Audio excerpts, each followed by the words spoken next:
A paz do Senhor, meus irmãos, tudo bem? Hoje eu quero falar sobre o Salmo 23, capítulo 23, versículo 1. Vamos abrir nossas Bíblias no Salmo 23, versículo 1, onde diz: O Senhor é o meu pastor, nada me faltará. Vamos dividir esse versículo em três partes. A primeira parte desse versículo diz: O Senhor.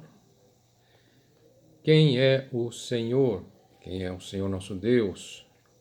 Quem está acima de tudo, de todos? Para quem clamamos nesses tempos de angústia, nesses tempos tribulosos?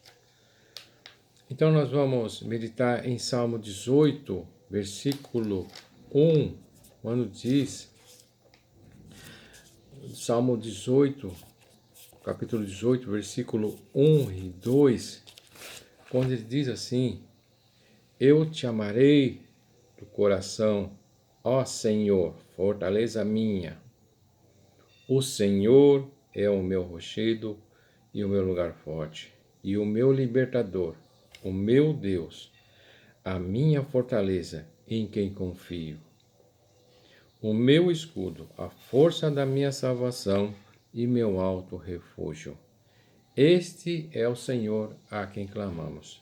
Ele é o nosso libertador, Ele é o nosso Deus, Ele é a nossa fortaleza, Ele é em quem nós colocamos a nossa confiança, a nossa esperança. Este é o Senhor das nossas vidas. No Salmo 90,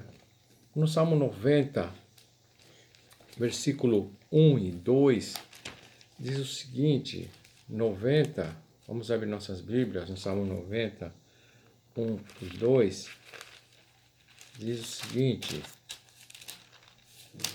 Salmo 90, vai acompanhando aí na sua Bíblia, Salmo 90, versículo 1 e 2, diz o seguinte: Senhor, Tu tens sido o nosso refúgio, de geração em geração. Antes que os montes nascessem, ou que Tu formasse a terra e o mundo, sim, de eternidade a eternidade, Tu és Deus. Esse é o Senhor nosso Deus, em quem nós confiamos. No Salmo 139, versículo de 1 a 5 e depois o 16, diz o seguinte: Senhor, Tu me sondaste e me conheces. Tu conheces o meu assentar e o meu levantar. De longe entendes o meu pensamento. Cercas o meu andar e o meu deitar, e conhece todos os meus caminhos. Sem que haja uma palavra na minha língua, eis que, ó Senhor, tudo conheces. Tu me cercastes em volta e puseste sobre mim a tua mão. Esse é o nosso Senhor, nosso Deus. E no versículo 16 do mesmo Salmo 139, por que nós estamos falando sobre isso? Porque no 16 diz assim o seguinte: Os teus olhos viram o meu corpo ainda informe, e no teu livro todas essas coisas foram escritas, as quais iam sendo de dia a dia formadas, quando nenhuma delas havia. Então esse salmo diz que os olhos do Senhor viram nosso corpo ainda informe, e no teu livro todas essas coisas, tudo, foram criadas, foram escritas, as quais sendo dia a dia formadas, quando nenhuma delas ainda havia. Esse é o Senhor nosso Deus. Como eu estava dizendo para os irmãos, que nós vamos dividir esse salmo em três partes. O Senhor. Nós lemos esses versículos. A segunda parte desse salmo é: o Senhor é o meu pastor. É o meu pastor. Vamos abrir a Bíblia lá em João 10. Vamos acompanhar aí João 10, 10, que diz o seguinte, 10, João 10, capítulo 10, do versículo 10 ao versículo 14. O ladrão não vem senão roubar e matar e a destruir. É um versículo conhecido, né? Eu vim para que tenham vida e a tenham com abundância. E ele continua dizendo no versículo 11, eu sou o bom pastor. O bom pastor dá a sua vida pelas ovelhas. Isso de fato aconteceu. Há quase 2000 anos, Jesus foi pendurado naquela cruz e ele foi colocado como um pecador. Ele foi colocado no nosso lugar. Por isso que ele diz, eu sou o bom pastor. O bom pastor dá a sua vida pelas ovelhas. Nós somos ovelhas do seu pasto. Já no versículo 12 ele explica um negócio interessante. Mas o mercenário, que não é pastor, né, de que não são as ovelhas, vê vir o lobo e deixa as ovelhas e foge. E o lobo as arrebata e as dispersa. Ora, o mercenário foge porque é mercenário. Não tem cuidado das ovelhas. E ele continua dizendo no 14, o versículo 14. Eu sou o bom pastor e conheço as minhas ovelhas e das minhas sou conhecido. Amém? Esse é o versículo. É o meu pastor. Em tempos de angústia, em tempos de tribulação, em tempos de adversidades, nós só temos que crer na palavra dele. Como nós vamos ver a seguir, terceira parte desse versículo 23, capítulo 23, versículo 1, que diz o seguinte, nada me faltará. Quando nós falamos a respeito desse versículo, que o Senhor é o meu pastor e nada me faltará, não vai faltar. Porque nós temos que colocar nossa confiança, né? Nós temos que colocar nossa confiança em Cristo Jesus. Vamos ver em João 14, 1, o que diz, né? Olha só o que Jesus fala, né? Não se turbe, não se turbe, não se atemorize o vosso coração. Não. Ele diz assim para nós, credes em Deus, credes também em mim. Amém? Então, essa é uma mensagem, né, de esperança, uma mensagem de confiança. Ele fala assim, nada me faltará. Quando nós lemos a palavra de Deus, nós temos que colocar essas palavras no nosso coração para que ela venha a nos renovar, a colocar esperança, a nos dar vigor e a passar por esse deserto que nós estamos passando. Não se turbe o vosso coração. Credes em Deus e credes também em mim. Jesus fala isso. Né? O que ele fala mais? No 15, versículos 5 e 7, olha só o que ele diz. Capítulo 15 de João, versículo 5 e depois o 7. Ele diz assim, olha, eu sou a videira, vós as varas. Quem está em mim e eu nele, esse dá muito fruto. Por quê? Sem mim nada podereis fazer. Essa última frase eu sempre gosto de dizer. Porque sem mim nada podereis fazer. E de fato, sem Jesus nas nossas vidas, a gente não aguentaria passar por essa situação que nós estamos passando. Amém? Então ele diz assim, porque sem mim nada podereis fazer. E no versículo 7, ele dá uma condição para nós. Olha, se vós estiverdes em mim e as minhas palavras estiverem em vós, ele fala assim, ó, se vós estiveres em mim. Portanto, é de suma importância que nós estejamos na palavra de Deus, em Cristo Jesus, só confiando.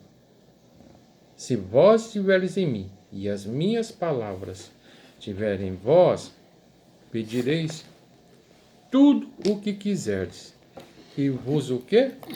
E vos será feito. Amém? Se vós se vós estiveres em mim, e as minhas palavras estiverem em vós, pedireis tudo o que quiseres e vos será feito. Amém? Então peça com inteligência, peça com sabedoria, peça com conhecimento da palavra de Deus, que Deus vai dar. O que diz Salmo 119, que eu gosto sempre de meditar esses dois versículos. Salmo 119, versículo 169 e versículo 170. Olha só o que diz 169. Chegue a ti o meu clamor, ó Senhor. Dá-me entendimento conforme a tua palavra. Não é a palavra do homem, mas a palavra de Deus, a palavra do Senhor. No versículo 170 desse mesmo salmo diz assim, ó, chegue a minha súplica perante a tua face. Livra-me segundo o quê? A tua palavra, a palavra do Senhor nosso Deus. Então é isso que Jesus quer. E nós simplesmente cremos na palavra dele, cremos nele. Amém? É como ele fala em Mateus 6, versículo 9 e 10. Né? Quando ele fala lá sobre a oração dominical, né?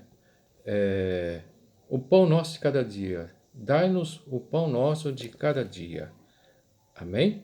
Então, o pão nosso, qual que é o nosso pão principal? Qual que é o alimento principal das nossas vidas? É a palavra dele. Sem essa palavra, nós não aguentaríamos. Sem essa palavra, nós não vamos chegar aos céus. Amém? Então, é importante nós crermos nessas palavras. O que diz em João 6,35, né? Capítulo 6,35 de João, diz o seguinte, né? 6,35 diz assim, olha, eu sou o pão da vida. Nesses tempos de angústia, nesses tempos tribulosos, ele fala assim, olha, eu sou o pão da vida. Aquele que vem a mim, né? Aquele que vem a mim não terá fome, e quem crê em mim nunca terá sede. Amém? Então, esse é um versículo, um dos versículos mais importantes para a nossa vida, né? Ele diz assim, ó, eu sou o pão da vida. Aquele que vem a mim não terá fome, e quem crê em mim nunca terá sede. Então, é importante nós crermos na palavra dele. É se chegarmos mais em Deus. É se chegar mais na presença do Senhor nosso Deus. É por isso que o versículo 23, Salmo 23, versículo 1, tem que fazer efeito nas nossas vidas. O Senhor é o meu pastor, nada me faltará. Então, esses versículos têm que fazer, né, tem que fazer efeito nas nossas vidas. O que diz lá em Filipenses, né?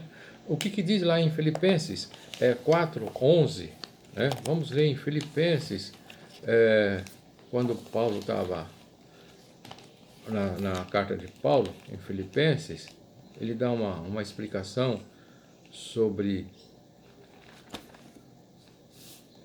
o que é ter muito, o que é ter de menos, né? 4, 11, 12. Olha só que Paulo.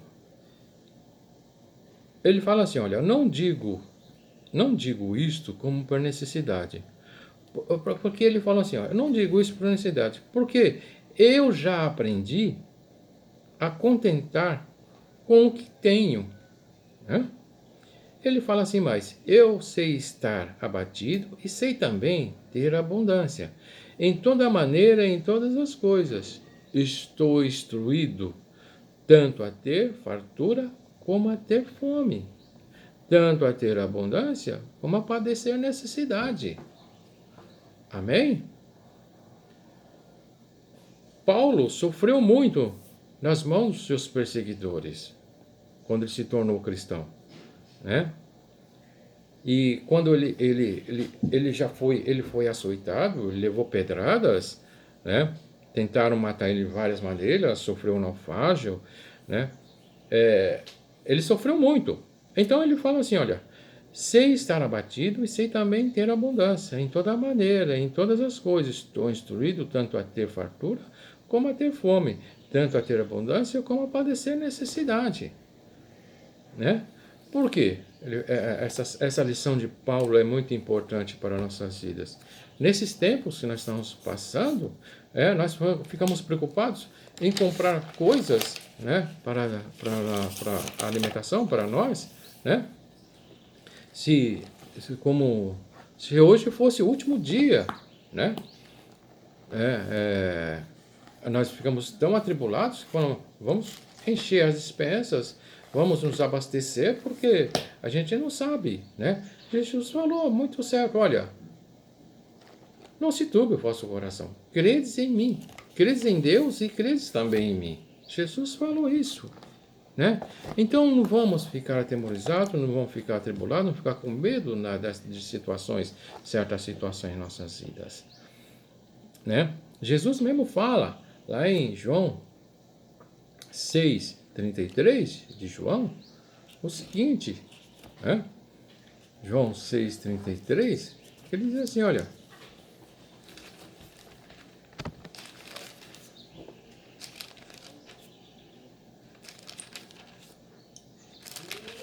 vamos abrir nossas Bíblias, né?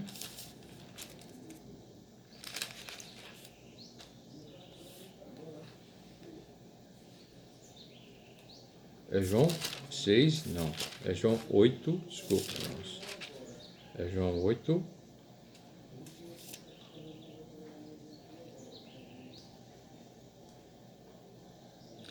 Ele diz assim, ó, se pois, João é 8:36, se pois o Filho vos libertar, verdadeiramente sereis livres.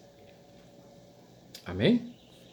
E em Êxodo, vamos abrir em Êxodo, capítulo 3, versículo 14, né? Êxodo, capítulo 3, versículo 14, né? Quando Moisés pergunta, para Deus, o que eu vou dizer para o povo? Quem é que está falando essas coisas? Quem é que está dizendo essas coisas? No versículo 13, diz, no versículo, vamos ler um versículo antes, Êxodo capítulo 3, versículo 12, 13 e 14. Diz assim, e Deus disse, certamente eu serei contigo, e isto te será por sinal de que te enviei, quando houveres tirado esse povo do Egito. Moisés foi um líder para tirar aquele povo do Egito. Sim, servireis a Deus nesse monte. Então disse Moisés a Deus, eis que quando vier aos filhos de Israel, eles disseram, o Deus de vossos pais me enviou a vós. E eles me disserem, qual é o seu nome? Que lhes direi? Moisés argumentou com Deus, o que eu vou dizer para esse povo? Quem és tu? É por isso que o Salmo 23 é muito importante para nossas vidas, que o Senhor é o nosso pastor e nada nos faltará. E no versículo 14 de Êxodo, vai dizer o seguinte, ele vai dizer assim, olha, disse Deus a Moisés, eu sou o que sou, disse mais, assim dirás aos filhos de Israel, o eu sou me enviou a vós. Quando ele fala isso, o eu sou, né? Ele é o Deus de Israel, ele é o Deus que livra esse povo. E sempre livrou. Quando Israel pecava, Deus mandava um juízo, né? Depois o povo se lembrava que existia um Deus que era acima de tudo, de todos, e eles clamavam a Deus e Deus livrava ele das mãos do inimigo. E sempre foi assim. Quando nós lemos a palavra de Deus, né? Principalmente no livro de Juízes, né? Nós vemos várias batalhas e Deus livrando esse povo dessas batalhas, desses inimigos. E aí aqui no Êxodo 3:14 diz assim, ó, assim dirás os filhos de Israel, eu sou enviou a vós. Deus é tudo para nós. Ele é a nossa fonte de alimento, Ele é a nossa água, Ele é a nossa luz, né? Ele é a nossa vida, Ele é a nossa alegria, Ele é a nossa esperança. Deus não deixa faltar nada para nós, né? Como diz no Salmo 23, nada me faltará. E de fato, se nós confiarmos em Deus, nada nos faltará. Amém? Se os irmãos gostarem dessas palavras, né? Glória a Deus. Amém? Porque a palavra de Deus, ela é muito importante em nossas vidas, né? Ela é de suma importância para nós nesses dias que nós estamos vivendo, né? Então, se os irmãos gostaram dessa palavra, né? Pratiquem a palavra de Deus, né? Não crê no homem, né? Só porque um diz dessa forma, o outro diz da outra forma, mas leiam a Bíblia, meditem na palavra de Deus. Esse é um tempo de meditação da palavra de Deus. Esse é um tempo, né, de nós debruçarmos na palavra de Deus e começarmos a estudar a palavra de Deus, né? É como diz a palavra de Deus, que nós temos ter o conhecimento e a graça equilibrados na nossa vida, né? Amém, irmãos? Fique com essa palavra e que Deus abençoe a todos, né? E eu estou muito com saudade dos irmãos. Que Deus abençoe.